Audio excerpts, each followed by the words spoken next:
I'm very sorry, but we cannot afford to pay what we owe right now. My husband has gone missing, and I'm still trying to find him. No, you misunderstand us. We are here to help with the investigation. We'd like to ask you some questions about Mr. Nagato's disappearance, if we may. Ah, I see. I thought the debt collectors had come to visit again. I'm sorry you have to see me in this dreadful state. Has some new information come out? Do you know where he's gone? I'm afraid we don't have any new information at the moment. We're still trying to find out as much as we can to inform our search. With this in mind, can we perhaps ask some questions about your family's current situation? For example, Paimon's struggling to understand why a collector would be strapped for Mora. That's a long story. Ever since I've known him, he's been an avid collector of all sorts of things. He'd always get so animated when he was showing them to me. I knew nothing about the items myself, but seeing how enthusiastic and excited they made him, I was happy to believe that they were just extremely important to him. Everything was fine when we first got married, but as time went by, things changed for the worse. Uh-oh, what happened?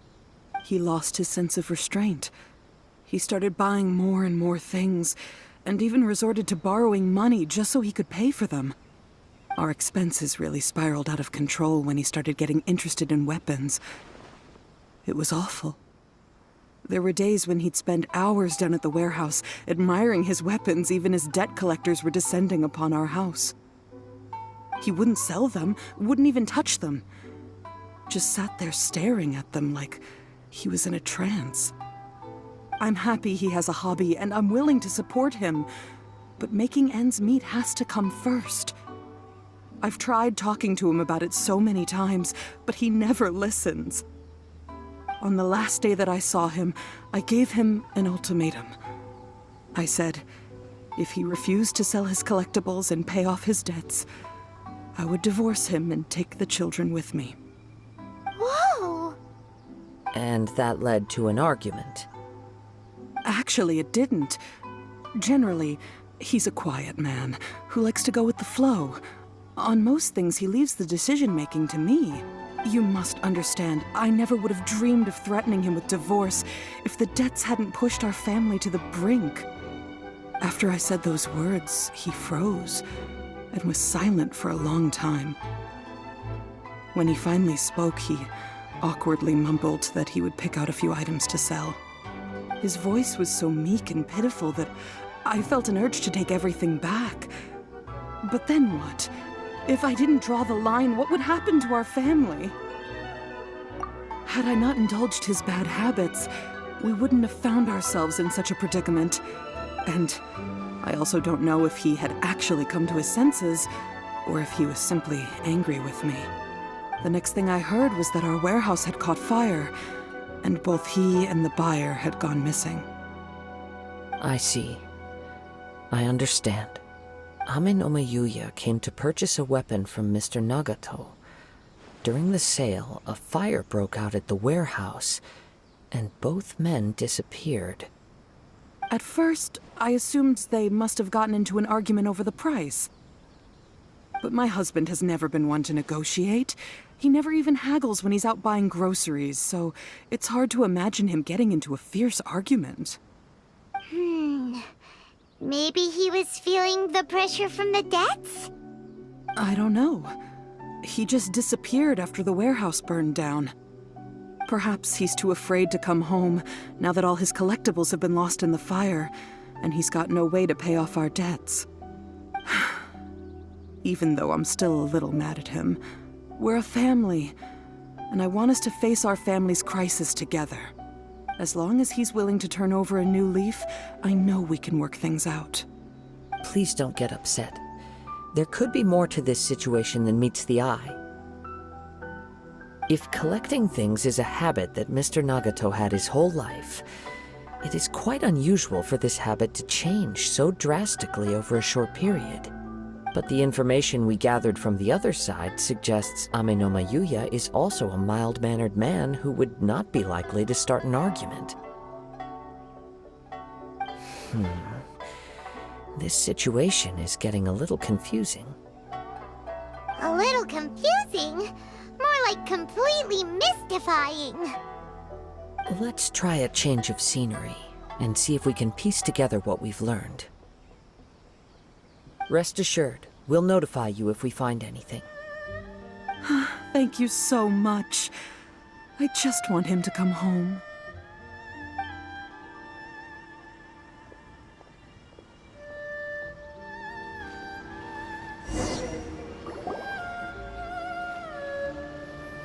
Based on the information we've gathered so far, I can only surmise that the sales meeting between the two men was somehow the catalyst for their disappearance. The fire at the warehouse likely played a part in how the situation unfolded, though its exact role is a mystery. Do you have any thoughts? Well, Paimon was thinking that maybe someone accidentally knocked over an oil lamp and, nope, never mind. Paimon's brain needs to rest for a while. Over to you. An interesting explanation. I was also considering this possibility. Ame-no-ma Yuya is an expert on swords. He could have noticed some problematic details about Mr. Nagato's collectibles. Maybe he recognized a blade as a fake, or a well-known stolen item. Either way, after arguing about it, the two men agreed to hide the truth of this matter. They thought a fire would destroy everything. But then the Tenryou Commission began investigating and uncovered some incriminating details, so they fled to protect their secrets. But it's a far-fetched theory. I can't imagine how they would have been able to reach an agreement. One fact that I keep coming back to is that Ame-no-ma Yuya is polite and well-mannered, while Mr. Nagato is introverted and passive. Neither seems like the type of person who is inclined towards initiating conflict. Mr. Nagato, being heavily in debt, is also the only one of them with the potential motive to disappear after the fire. The more I ponder it, the more puzzling it becomes. Just what could have happened there? Right. Although the time frame seems to broadly match, no other details that we've learned seem to link the two events together. Ame-no-ma Yuya lacks a key distinguishing feature of the attacker, namely that he is principally a practitioner of the blade testing techniques of Ame-no-ma art, not those of the combat-oriented Isshin art. Darn! We thought we could get two birds with one stone here, but at this rate, it's starting to look like a wild goose chase.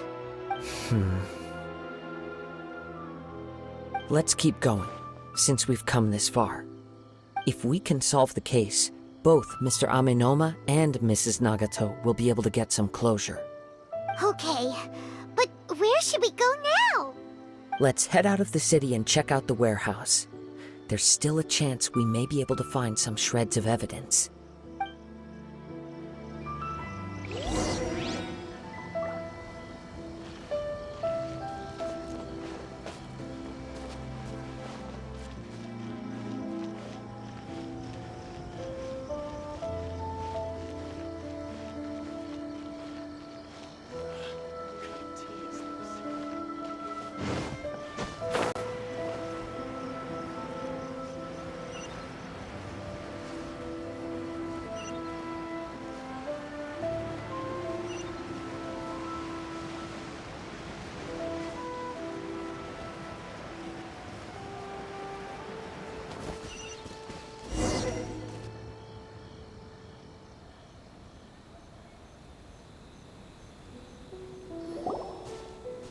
Wait. I hear something ominous in the wind. Oh! This must be another one of those sounds that only you can hear.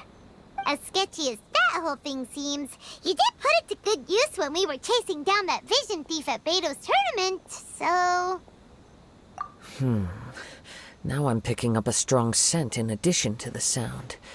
It's right around here somewhere.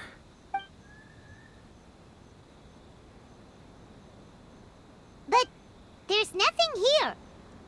It's gone now, but I can still sense the direction it left in.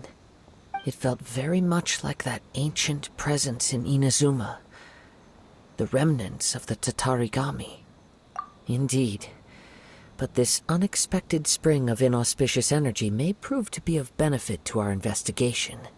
We should remain vigilant and approach slowly.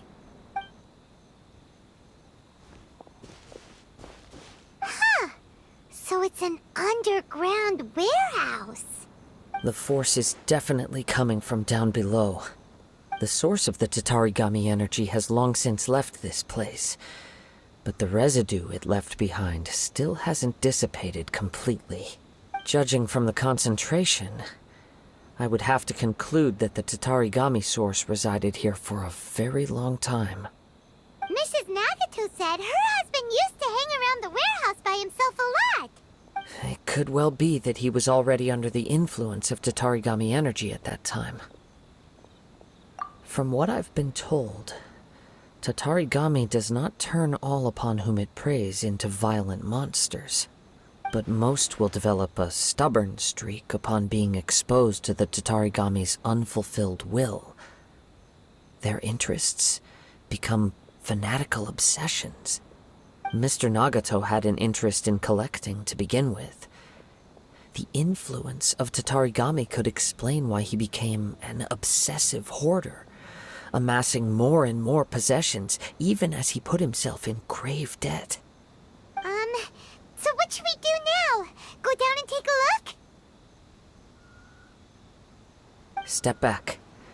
I'll open the door and take a look inside. If we don't open this door, we can move no closer to the truth. You needn't worry. Both of us have faced far greater dangers than this. Relatively speaking, the risk here is trivial.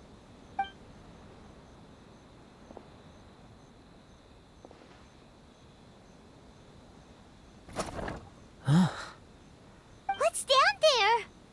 Everything's buried in debris. I can't see anything. It looks like the fire caused a cave-in, reducing the entire warehouse to rubble. That was too scary! Paimon was so sure that the warehouse boogeyman was about to jump out at us! All we can do now is keep searching in the direction that the Tatarigami energy's source left this place. 2 ordinary humans, entangled with the Tatarigami. I fear much misfortune has already befallen them. Yes, let's go. If nothing else, it's vital that we find out where this Tatarigami energy is coming from. Quiet your mind and focus on what you sense around you. Perhaps you too will perceive its ominous presence in the wind.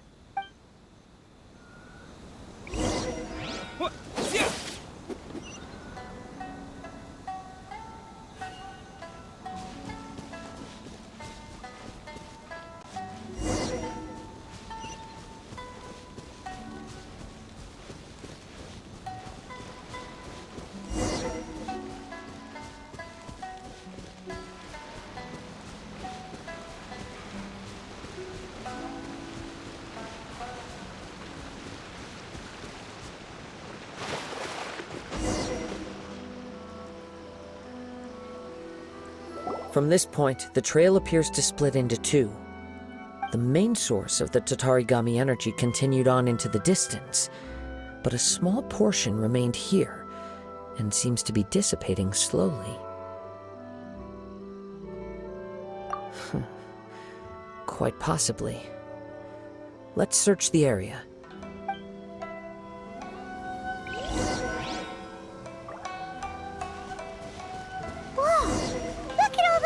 Churls, they're acting really strangely. Something seems to be drawing their attention. Let's take a closer look.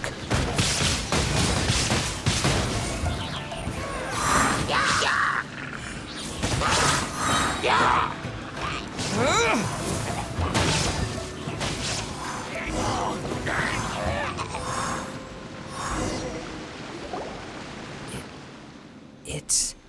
Ugh! Look at this red stuff! What is it? By the looks of it, a letter, written on a piece of torn clothing. The ink is bone dry. It must have been written quite some time ago. Well, let's take a look.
According to this letter, a conflict arose because Ame no Yuya wanted to seize a blade belonging to Mr. Nagato.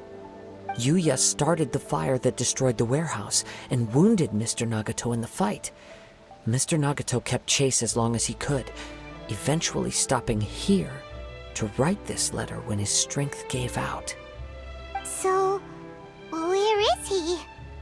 He was not only mortally wounded, but also under the heavy influence of Tatarigami.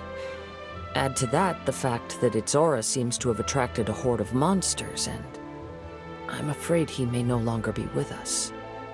Whatever traces there may have been of his fate beyond after this point, they've since been disturbed by the hilly churls. There's nothing more for us to find here. Yes. Right now, we need to uncover some more important truths. If Ame no Yuya is attacking other people indiscriminately, then the longer we take to find him, the more people risk meeting the same tragic end. Right! So let's get moving! I wouldn't be surprised if he, too, fell prey to the influence of the Tatarigami. For a practitioner of the martial arts, the easiest desire to inflame would be their pursuit of further power and skill. All the clues that at first seemed disparate and disconnected, it seems that now we know the thread that runs between them. I have a hypothesis that, if it's correct, not only explains the series of events leading to the two men's disappearance, but also zeroes in on the attacker's identity. Wait! You figured it out? So these two cases are connected after all? I believe so. But it's something of an outlandish idea. I will only be able to confirm my suspicions once we've met him in person. On with the search. We must stay vigilant. At any point now, we may find ourselves in danger.